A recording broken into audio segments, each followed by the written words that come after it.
Hello दोस्तों, हम जानेंगे भारतीय इतिहास की 5 शक्तिशाली महिलाएं। भारतीय इतिहास में झांसी की रानी के अलावा भी कई रानियां थीं, जिन्होंने अपनी मातृभूमि की रक्षा के लिए खुद आगे बढ़कर राज्य संभाला और युद्ध भी किए। पहले नंबर पे आते हैं रानी दुर्गावती, गोंडवाना की रानी। 5 अक्टूबर 1524 को उत्तर प्रदेश के बांदा जिले में कालीजर के राजा कीर्ति सिंह चंदेल के घर दुर्गाष्टमी के दिन एक बेटी का जन्म हुआ, जिसका नाम रखा गया दुर्गावती। दुर्गावती बचपन से ही अस्त्र शस्त्र विद्या में रुचि रखती थी। उन्होंने घुड़सवारी, तीरंदाजी, तलवारबाजी जैसे युद्ध कलाओं में महारत हासिल की। 1542 में दुर्गावती की शादी गौड़ राजवंश के राजा संग्राम शाह के सबसे बड़े बेटे दलपत शाह के साथ हुई। मध्य प्रदेश के गोंडवाना क्षेत्र में रहने वाले गौड़ वंशज 4 राज्यों पर राज करते थे: गढ़मंडला, देवगढ़, चंदा और खेरला। दुर्गावती के पति दलपत शाह का अधिकार गढ़मंडला पर था। दुर्गावती का दलपत शाह के साथ विवाह बेशक एक राजनीतिक विकल्प था, क्योंकि यह शायद पहली बार था जब एक राजपूत राजकुमार की शादी गौड़ वंश में हुई थी। गौड़ लोगों की मदद से चंदेल वंश उस समय शेर शाह सूरी से अपने राज्य की रक्षा करने में सक्षम रहा। 1545 में रानी दुर्गावती ने एक बेटे को जन्म दिया, जिसका नाम वीर नारायण रखा गया। लेकिन 1550 में दलपत शाह का निधन हो गया। दलपत शाह की मृत्यु पर दुर्गावती का बेटा नारायण सिर्फ 5 साल का था। ऐसे में सवाल था कि राज्य का क्या होगा। लेकिन यही वह समय था जब दुर्गावती न केवल एक रानी बल्कि एक बेहतरीन शासक के रूप में उभरी। उन्होंने अपने बेटों को सिंहासन पर बिठाया और खुद गोंडवाना की बागडोर अपने हाथ में ले ली। उन्होंने अपने शासन के दौरान अनेक मठ, कुएं, बावड़ी तथा धर्मशालाएं बनवाई। वर्तमान जबलपुर उनके राज्य का केंद्र था। उन्होंने अपनी दासी के नाम पर चेरीताल, अपने नाम पर रानीताल तथा अपने विश्वस्त दीवान आधारसिर के नाम पर आधारताल बनवाया। 1564 में मुगलों ने गोंडवाना पर हमला बोल दिया। इस युद्ध में रानी दुर्गावती ने खुद सेना का मोर्चा संभाला। हालांकि उनकी सेना छोटी थी, लेकिन दुर्गावती की युद्ध शैली ने मुगलों को चौंका दिया। उन्होंने अपनी सेना की कुछ टुकड़ियों को जंगलों में छिपा दिया और बाकी को अपने साथ लेकर चल पड़ी। जब मुगलों ने हमला किया और उसे लगा कि रानी की सेना हार गई है, तब ही छिपी हुई सेना ने तीर बरसाना शुरू कर दिया और उसे पीछे हटाना पड़ा। कहा जाता है इस युद्ध के बाद 3 बार रानी दुर्गावती और उनके बेटे वीर नारायण ने मुगल सेना का सामना किया और उन्होंने हराया। लेकिन जब वीर नारायण बुरी तरह से घायल हो तो रानी ने उसे सुरक्षित स्थान पर पहुंचा दिया और स्वयं युद्ध को संभाला। रानी दुर्गावती के पास केवल 300 सैनिक बचे थे। रानी को भी सीने और आंख में तीर लगे, जिसके बाद उनके सैनिकों ने उन्हें युद्ध छोड़कर जाने के लिए कहा। लेकिन इस योद्धा रानी ने ऐसा करने से मना कर दिया। वह अपनी आखिरी सांस तक मुगलों से लड़ती रही। दूसरे नंबर पे आते हैं अहिल्याबाई होलकर, मालवा की रानी। अहिल्याबाई को जन्म एक साधारण परिवार में हुआ, लेकिन नियति ने उनके लिए एक असाधारण रास्ता चुना हुआ था। तभी तो एक बार पूरे जाते वक्त उस समय मालवा राज्य के राजा या फिर पेशवा कहे मल्हार राव होलकर चौड़ी गांव में विश्राम के लिए रुके। तभी उनकी नज़र 8 साल की अहिल्या पर पड़ी, जो भूखों और गरीबों को खाना खिला रही थी। इतनी कम उम्र में उस लड़की की दया और निष्ठा को देख मल्हार राव होलकर ने अहिल्या की रिश्ता अपने बेटे खांडे राव होलकर को लिए मांगा।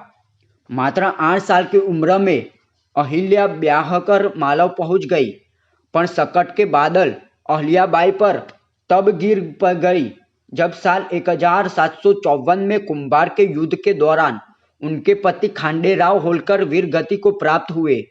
इस समय अहिल्याबाई केवल 21 साल की थी। समाज की राय के अनुसार उन्होंने सती हो जाने का निर्णय लिया, पर उनके ससुर ने उन्हें रोक लिया। एक परिस्थिति में अहिल्या के ससुर उनके साथ खड़े रहे, लेकिन साल 1766 में जब उनके ससुर भी दुनिया को अलविदा कह गए और फिर 1767 में शासन में कुछ ही दिनों में उनके जवान बेटे की मृत्यु हो गई। कोई भी एक औरत, वह चाहे राजवंशी हो या फिर कोई आम औरत, जिसने अपने पति, पिता समान ससुर और इकलौते बेटे को खो दिया, उसकी स्थिति कल्पना कर सकता है। पर अपने इस दुख के साये को उन्होंने शासन व्यवस्था और अपने लोगों के जीवन पर नहीं पड़ने दिया। 11 दिसंबर 1767 को वे स्वयं मालवा की शासक बन गई। हालांकि राज्य में एक तबका था जो उनके इस फैसले के विरोध में था, पर होलकर सेना उनके समर्थन में खड़ी रही और अपनी रानी के हर फैसले में अपनी ताकत बनी। उनके शासक के 1 साल में ही लोगों ने देखा कि कैसे एक बहादुर होलकर रानी अपने राज्य और प्रजा की रक्षा मालवा को लूटने वालों से कर रही है। अस्त्र शस्त्र से संजित हो इन रानी ने कई बार युद्ध में अपनी सेना का नेतृत्व किया। उन्होंने न सिर्फ अंग्रेजों की चाल से पेशवा को आगाह किया, बल्कि अपने राज्य को भी आगे बढ़ाया। मालवा में किले सड़कें बनवाने का श्रेय अहिल्याबाई को ही जाता है। राहगीरों के लिए कोई और विश्राम घर बनवाए गए। गरीब बेघर लोगों की जरूरतें हमेशा पूरी की गई। आदिवासी कबीलों को उन्होंने जंगलों का जीवन छोड़ गांवों में किसानों में रूप में बस जाने के लिए मनाया। हिंदू और मुस्लिम दोनों धर्मों के लोग समान भाव से उस महान रानी के श्रेय दे थे। अब तीसरे नंबर पे है कित्तूर चेन्नम्मा, कित्तूर की रानी। कर्नाटक के बेलगावी जिले के कित्तूर तालुका में हर साल अक्टूबर के महीने में कित्तूर उत्सव मनाया जाता है। यहाँ के लोगों के लिए यह उत्सव बहुत मायने रखता है। इनके लिए यह उनकी संस्कृति और विरासत का हिस्सा है। हालांकि इस उत्सव की शुरुआत साल 1824 में यहाँ की रानी चेन्नम्मा ने की थी। रानी चेन्नम्मा वह भारतीय स्वतंत्रता सेनानी जिसका नाम वक्त के साथ इतिहास में जैसे मिट हो गया है, लेकिन कित्तूर निवासियों ने इस नाम को न तो अपने जहन में मिटने दिया और न ही अपनी आने वाली पीढ़ियों को इससे अपरिचित रखला। 1768 में 23 अक्टूबर को वर्तमान कर्नाटक में बेलगाम जिले के पास एक छोटे से गांव काकती में लिगियात परिवार में चेन्नम्मा का जन्म हुआ। बचपन से ही तलवारबाजी, तीरंदाजी और घुड़सवार की शौकीन रही। चेन्नम्मा की बहादुरी से पूरा गांव परिचित था। काकती के पास ही कित्तूर का बड़ा पूरा साम्राज्य था। उस समय कित्तूर में देसाई राजवंश का राजा था। राजा मलसर्ज सिंहासन पर आसीन थे। राजा ने चेन्नम्मा की बहादुरी से प्रभावित होकर उनका हाथ उनके पिता से मांगा। 15 साल की चेन्नम्मा कित्तूर रानी चेन्नम्मा बन गई। मलसर्ज राजी चेन्नम्मा की राजनीतिक कुशलता से भी भली भांति परिचित थे। राज्य के शासन प्रबंध में वे रानी की सलाह लिया करते थे। उनका एक बेटा भी हुआ जिसका नाम रुद्रसर्ज रखा गया, लेकिन किस्मत को शायद कुछ और ही मंजूर था। एक अनहोनी में साल 1816 में राजा मलसर्ज की मौत हो गई। रानी चेन्नम्मा पर तो जैसे दुख के बादल गिर आए, पर उन्होंने अपना मनोबल नहीं टूटने दिया। उन्होंने कित्तूर की स्वाधीनता की रक्षा को ही अपने जीवन का उद्देश्य बना लिया। यही वह समय था जब अंग्रेजों की नज़र कित्तूर पर पड़ी। वे कित्तूर को ब्रिटिश साम्राज्य में मिलाना चाहते थे। जब राजा की मौत के कुछ समय पश्चात उनके बेटे की भी मौत हो गई तो जैसे कित्तूर का भविष्य ही खत्म हो गया हो।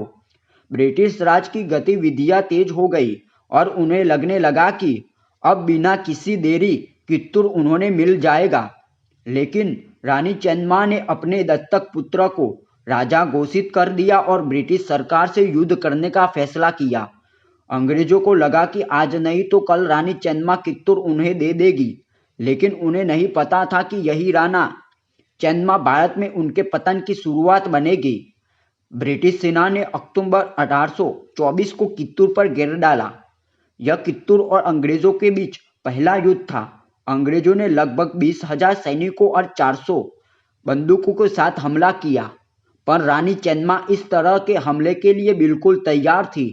उन्होंने अपने सेनापति और सेना के साथ मिलकर पूरे जोश से युद्ध किया। युद्ध के ऐसे परिणाम की ब्रिटिश सरकार ने कभी कल्पना भी नहीं की थी। ब्रिटिश सेना को युद्ध के मैदान से भागना पड़ा। यह शायद अंग्रेजों की इतनी बुरी पहली हार हो। यह युद्ध में 2 अंग्रेज अधिकारी मारे गए और बाकी 2 अधिकारियों को बंदी बनाया गया।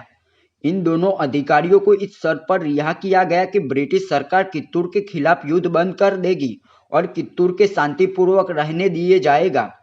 अंग्रेजों ने इस समझौता को माना भी, लेकिन उन्हें कित्तूर की पीठ में छुरा भोंका और अपने वादे से मुकर गए। अंग्रेजों ने कई बार कित्तूर पर हमला किया और आखिरकार रानी चेन्नम्मा को बंदी बना लिया गया, लेकिन उनके विद्रोह ने अंग्रेजी शासन के खिलाफ चिंगारी फूंक दी थी, जिससे भारतीयों को अंग्रेज से लड़ने का प्रेरणा मिली। अब चौथे नंबर पे आते हैं रानी अवंतीबाई, रामगढ़ की रानी। 1821 में जन्मी अवंतीबाई का विवाह रामगढ़ के राजा विक्रमादित्य के साथ हुआ था। वह बचपन से ही वीर और साहस थी। उन्होंने छोटी उम्र से ही घुड़सवारी और तलवारबाजी का प्रशिक्षण लिया। वह हमेशा ही राज्य संचालन में अपने पति की मदद किया करती थी। स्वास्थ्य सही न रहने के कारण राजा विक्रमादित्य का निधन हो गया और इसके बाद अवंतीबाई ने राज्य की बागडोर संभाली, लेकिन अंग्रेजों को यह मंजूर नहीं था कि एक रानी रियासत संभाले। उन्होंने तुरंत रामगढ़ को ब्रिटिश सरकार के अधीन लेने का फरमान सुना दिया। उन्होंने रामगढ़ रियासत को कोर्ट ऑफ वाइट्स के अधीन कर लिया और शासन प्रबंध के लिए एक तहसीलदार को नियुक्त कर दिया। रामगढ़ के राज परिवार को पेंशन दे दी गई। इस घटना में रानी वीरांगना अवंतीबाई लोगी काफी दुखी हुई और उन्होंने अंग्रेजों के खिलाफ युद्ध करने का फैसला लिया।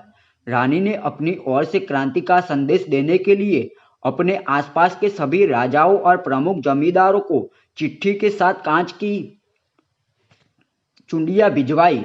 उस चिट्ठी में लिखा था, देश की रक्षा करने के लिए या तो कमर कसो या चूड़ी पहनकर घर में बैठो। सभी देशभक्त राजाओं और जमींदारों ने रानी के साहस और शौर्य की बड़ी सराहना की और उनकी योजनानुसार अंग्रेजों के खिलाफ विद्रोह का झंडा खड़ा कर दिया।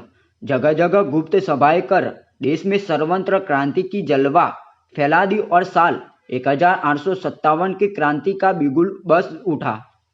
इस निडर रानी ने खुद 4000 सैनिकों की सेना का नेतृत्व करने हुए ब्रिटिश सेना के खिलाफ युद्ध छेड़ दिया। पहली लड़ाई खेड़ी गांव में हुई और अंग्रेज रानी की युद्ध कुशलता देखकर दंग रह गए थे। अंग्रेजों को पहली ही लड़ाई में हार की उम्मीद नहीं थी। अपनी हार से आग बबूला होकर अंग्रेजों ने पूरी ताकत के साथ रामगढ़ पर चढ़ाई कर दी और उनकी सेना का सामना रामगढ़ की सेना नहीं कर पाई। लेकिन अवंतीबाई अपनी आखिरी सांस तक लड़ती रही और देशवासियों को अंग्रेजी हुकूमत को उखाड़ फेंकने का संदेश दे गई। अब 5वें नंबर पे आते हैं रानी लक्ष्मीबाई, झांसी की रानी। शायद ही कोई हो जिसे झांसी की रानी लक्ष्मीबाई के बारे में न पता हो। इतिहासकारों के बाद फिल्मों और टीवी सीरियलों ने भी रानी लक्ष्मीबाई की वीर गाथा को घर घर तक पहुंचाया है। लक्ष्मीबाई का वास्तविक नाम मणिकर्णिका था और उनका जन्म काशी में हुआ था। उनके पिता बिठूर के पेशवा के राज दरबार में नियुक्त हुए तो मणिकर्णिका ने उनके साथ रहने लगी। उन्होंने बचपन से ही तीरंदाजी, तलवारबाजी और घुड़सवारी के साथ साथ युद्ध कला और राजनीति की भी शिक्षा ली। मणिकर्णिका का विवाह झांसी के राजा गंगाधर के साथ हुआ और विवाह के बाद उनका नाम लक्ष्मीबाई हो गया। सितंबर 1851 में रानी लक्ष्मीबाई ने एक पुत्र को जन्म दिया, परंतु 4 महीने की उम्र में ही उसकी मृत्यु हो गई। सन 1853 में राजा गंगाधर राव का स्वास्थ्य बहुत अधिक बिगड़ जाने पर उन्हें दत्तक पुत्र लेने की सलाह दी गई। पुत्र गोद लेने के बाद 21 नवंबर 1853 को राजा गंगाधर राव की मृत्यु हो गई। रानी लक्ष्मीबाई ने अपने दत्तक पुत्र के उत्तराधिकारी बनाया, लेकिन अंग्रेजों को यह मंजूर नहीं था और उन्होंने झांसी को हड़पने के लिए प्रयास शुरू कर दिए। रानी लक्ष्मीबाई ने झांसी की सुरक्षा को सुदृढ़ करना शुरू कर दिया और एक स्वयंसेवक सेना का गठन प्रारंभ किया। इस सेना में महिलाओं की भर्ती की गई और उन्हें युद्ध का प्रशिक्षण दिया गया। साधारण जनता ने भी इस संग्राम में सहयोग दिया। साल 1857 की क्रांति में झांसी प्रमुख गढ़ बनकर उभरा। लगभग 1 साल तक रानी लक्ष्मीबाई कभी पड़ोसी राजाओं से तो कभी ब्रिटिश सरकार से युद्ध लड़ती रही। उन्होंने अपनी आखिरी सांस तक हार नहीं मानी। 18 जून 1858 को ब्रिटिश सेना से लड़ते हुए उन्होंने अपने प्राण त्यागे। झांसी की रानी की वीर गाथा को जानी मानी हिंदी लेखिका सुभद्रा कुमारी चौहान ने जनमानस तक पहुंचाया।